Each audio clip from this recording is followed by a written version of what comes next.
What's up, everyone? And today I'm bringing a deck profile on my Dragonmaids. Dragonmaids is a very interesting deck that actually has gotten a little bit stronger with the new Bystial cards. And without further ado, let's just get right into it.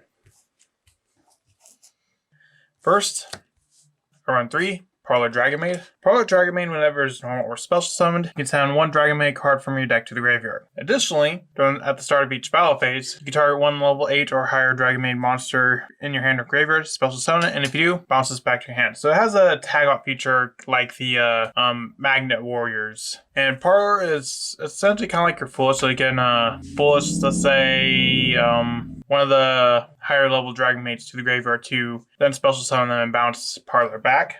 Or you can send one of the Changeover, which has an effect to revive itself from the graveyard. I also run 3 Chamber Dragonmaid. Now, when Chamber is normal special summon, you can add one of your one Dragonmaid spell trap from your deck to your hand. So while this is like your Foolish, this is kind of like your search for spell traps. I also run the 1 Nurse.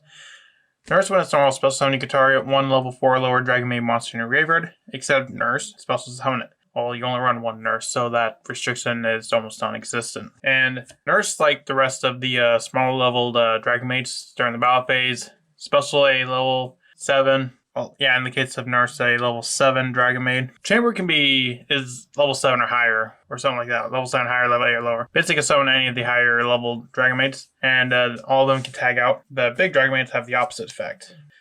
Also, I run the 1 Dragonmaid Lopar. Lopar, you can discard it to the graveyard. Then all your Dragonmaid monsters, or actually, you can target face-up monsters in the field. Players can activate the target's effects on the field that turn. So it's a bit of a hand trap if you're going second. Additionally, at the end of the battle phase, return this card to the hand. If you do, special summon level 3 Dragonmaid monster from your hand. So the lower levels special summon the higher levels, and the higher levels special summon the lower levels during the battle phase. Also run the 2 Aranis.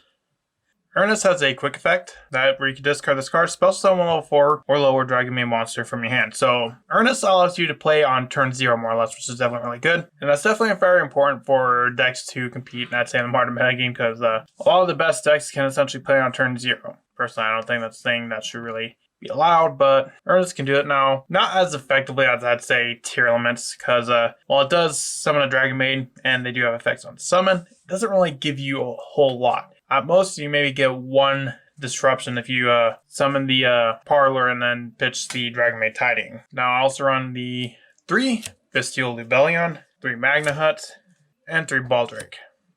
Now, the Bystials are really good. Essentially, you can target a light or dark monster in either graveyard, banish it, and if you do, special summon them. And if your opponent controls a monster, this is a quick effect. Now, Lubellion, you can send itself from the hand to the graveyard to add a Bystial Magna Hut. When it's summoned, you can add a Dragon Monster during the end phase. And Baldrake, if your opponent summons a Ritual, Fusion, Synchro, XYZ, or Link monster, contribute 1 other light or dark monster, target one of those special summon monsters, banish it. So Baldrake can be a bit of a disruption during your opponent's turn. So Bystials, like Aranis, can play on your opponent's turn. So this deck is perfectly capable of playing on turn 0. Not as much as I'd say tier elements, but it can still play on turn 0. Now I do run a few hand traps in the 3 Ash and the 3 Effect Veiler. I more or less run Effect Veiler because it is also a light, just in case we need to banish the card from our own graveyard to summon a Bystial, but most oftentimes our opponent is going to have a dark or a light in the graveyard, so we don't really need that. Moving on to spells, I run the 1 Dragonmaid Changeover. Changeover is your fusion spell for Dragonmaids. You use monsters from a hand or field as fusion material. And while this card's in the graveyard, you can target a Dragonmaid monster you control, add this card to hand, and if you do, return that monster to the hand. So that could definitely be pretty good. Like, let's say you're on turn 3 and you have Parlor on the field. You can use this effect, bounce Parlor back to hand, and return the Changeover from your grave to your hand. Then you can just resummon the Parlor. Also run 3 Dragonmaid Hospitality. Hospitality is either a monster reborn or someone from hand. Because you can special summon 1 Dragonmaid monster from your hand or graveyard in defense position. Then you can send 1 Dragonmaid monster with the same attribute but a different level from your deck to the graveyard, which can definitely be situational. We only run the 2 Aranis and the 1 Lopar, so it doesn't really come up too much. But of course, the monster reborn / special summon from the hand is definitely really good. Also run 3 Prosperity. In your opening hand, you want to see either the Dragonmaid Changeover or Chamber Dragonmaid, because you definitely want to be able to get into your fusion spell. Pot of Prosperity is another good way of getting to that pretty quickly, and you don't really use your extra deck a whole lot. Also run the 1 Brand Regained. I forgot to mention Lubellion when it's someone that has an additional effect to either add or set a branded spell trap. Now regained, if a light and dark monster is banished, you can target one of those monsters, place that monster on the bottom of the deck, and if you do, draw one card. Once per turn, if your opponent normal special summons a monster, you can target one Bystial monster in the graveyard, special summon it. So both those effects are really good, especially when you use them with the Bystials. Also run a Call by the Grave because you don't want to get hand trapped. Moving on to the traps. I run 3 Dragonmaid Tiding. Tiding, you contribute 1 Dragon monster you control and 1 card your opponent controls, or in their graveyard. Return them to the hand. You can banish this card from your graveyard, special summon 1 Dragonmaid monster from your hand or graveyard in defense position, or return it to the hand during the end phase. Now, both effects are really good. Obviously, the grave effect is definitely really good for extending.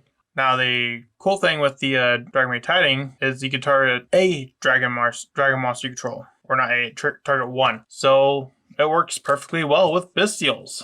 Let's say you use the Bystials effect, and it's in the graveyard, then you summon it off of the effect of another monster. Like, let's say, for example, Hieratic Seals. Let's say you summon off of the Hieratic Seals. You can just use Hiding, add it back to hand. Now you can use the Magnemite as a sort of hand trap. Speaking of, also run 3 Imperm. Moving on to the extra deck, I run 2 Dragonmaid Show. I think that's how it's pronounced. During each standby phase, you can spell summon 1 level 9 or lower Dragonmaid monster from your hand or graveyard. And when your opponent activates a card or effect, quick effect, you can negate the activation. If you do, destroy that card. Also, after that, return this card to the extra deck. And if you do, spell summon a House Dragonmaid from your extra deck. So Shio is definitely the one you want to start on first, because you're going to be going into House eventually through its effect. Now, obviously, it's got that Monster Reborn effect, which is definitely really good, so it allows you to just keep extending and keep getting cards into your hand, especially if you have Chamber into your rotation. It's also a Disruption. Also run 3 House Dragonmaid. House, once per turn during the standby phase, you can target 1 other Dragonmaid monster you control. Special summon a Dragonmaid monster from your hand or graveyard in defense position whose level is 1 higher or 1 lower. So let's say you got Chamber and you got Parlor and Grave, you can special summon Parlor.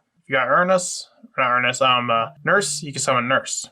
Additionally, when a Dragon monster you control returns to the hand, you target 1 monster on your opponent controls, destroy it. And that's not too hard to do, because we got several cards that can bounce cards back to hand. Of course, you got the Dragonmaids themselves. The big ones naturally return to the hand during the battle phase. Also run 1 Hieratic Dragon King of Autumn. Once per turn, you detach material from this card, special summon a Dragon monster from your deck, and make its attack and defense 0.